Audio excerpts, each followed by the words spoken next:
2014 elections కన్నా ముందు జగనన్నని కలిసినప్పుడు ఫస్ట్ ఇంప్రెషనే ఇలాంటి నాయకుడితో మనం ఫ్యూచర్ ఇలాంటి నాయకుడితో నడవాలి. దానికి కారణం ఏంటంటే ఆ రోజు మాతో డిస్కస్ చేసినప్పుడు ఆయన విజన్ ఏంటి, రాష్ట్రంలో ఉన్న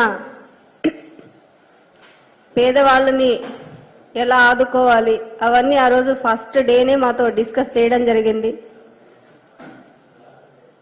అది నమ్మే ఈరోజు మేము పార్టీలో ఇన్ని సంవత్సరాలు కూడా ఆయన వెంట నడిచాము. మరి వారి కుటుంబ సభ్యులాగా ఆయన సొంత చెల్లిలాగా నన్ను చూసుకున్నారు.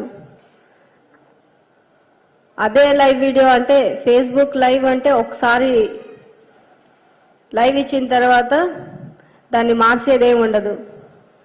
మరి ఆ లైవ్ లో నేను ఎవరి గురించి ఏం మాట్లాడానో క్లియర్గా అందరికీ తెలిసినప్పటికీ కూడా అది జగనన్న మీద ఆపాదించి మాట్లాడడం.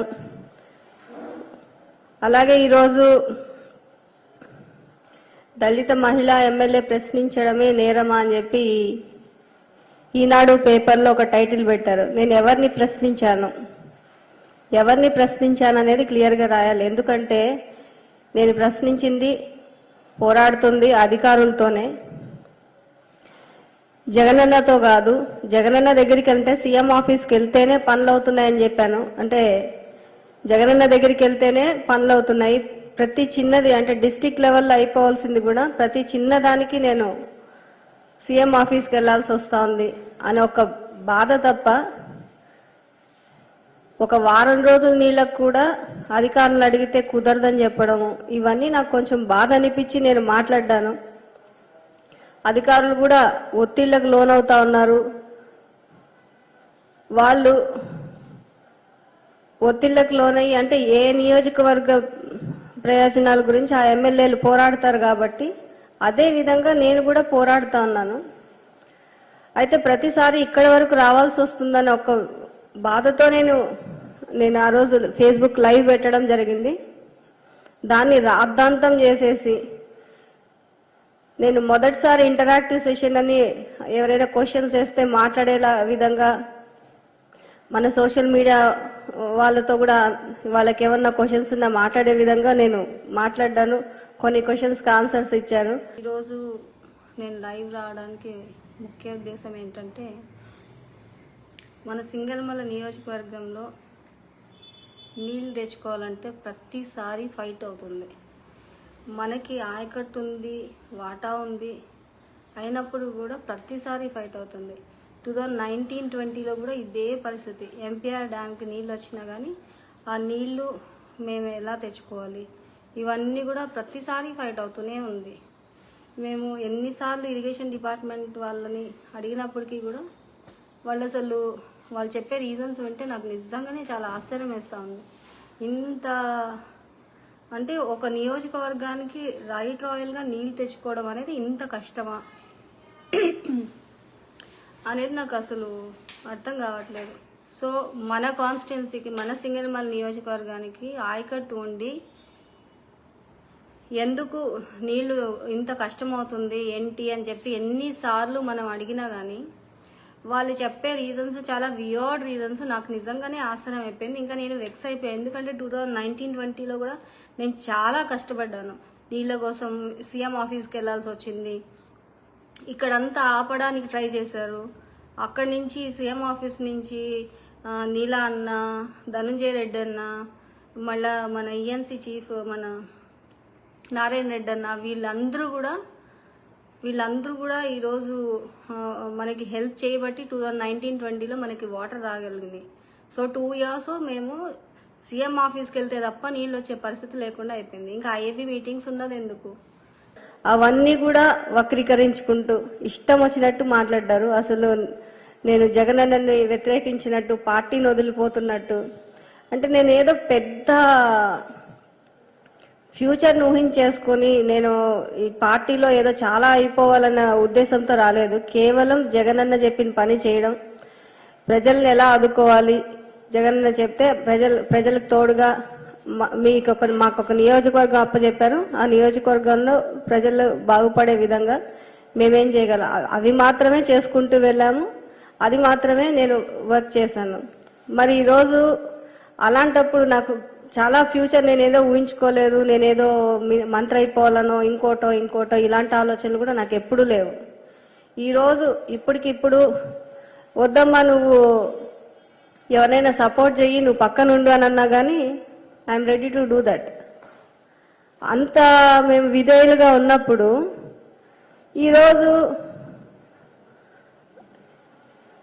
పార్టీని విడిపోతా ఉన్నారు, జగనన్నను వ్యతిరేకించారని మాట్లాడడం నాకు చాలా ఆశ్చర్యంగా ఉంది.